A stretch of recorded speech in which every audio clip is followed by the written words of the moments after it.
Good evening, and welcome. What you are experiencing right now is not a video, it is not a broadcast, and it is not content. It is a live environment, inside the Goods virtual world.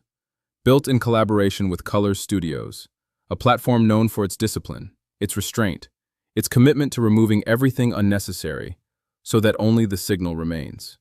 We have taken that same principle and extended it into a new medium, a space where the noise is removed, so that thought can finally be seen clearly. My name is Rahdric Dix, founder and CEO of the Goods virtual world, and what we are introducing today is not simply a lesson, it is a framework, a way to think, in a world where thinking has become fragmented, because we are now living in a moment where access to information is no longer the constraint. Information is abundant, instant, relentless, and yet, clarity has become rare. Decisions are being made every day, at scale, without structure, without examination, without awareness of the forces shaping them. And when those decisions fail, the response is not reflection, it is confusion. So the question becomes, what is missing? The answer is simple. We have tools that can generate answers, but we have not learned how to interrogate our own thinking. And that is where artificial intelligence enters. Not as a replacement for human thought, but as a mechanism to expose it. Write that down. Artificial intelligence does not replace thinking, it reveals it. This is the foundation of Module 1, Epistemological Clarity. The discipline of understanding how you know what you believe to be true. Because before you can improve a decision, you must first examine the structure of the thinking that produced it. First principle, AI as a mirror. When used correctly, artificial intelligence reflects the structure of your reasoning.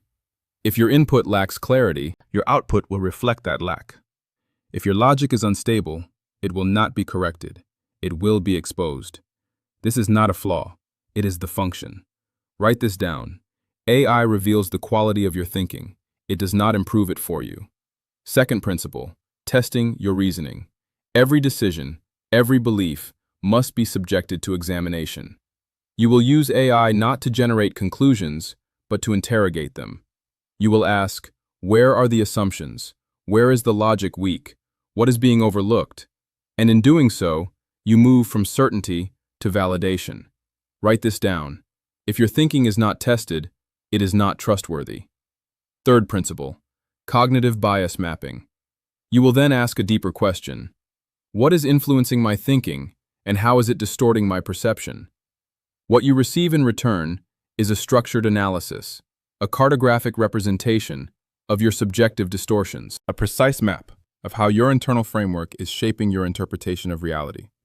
Write that down, because this is where separation begins, the separation between what feels true and what is true. Fourth principle, applying pressure. All ideas appear sound until they are challenged, so you will subject your thinking to opposition. Multiple perspectives, conflicting viewpoints, adversarial conditions. If your reasoning holds, it strengthens.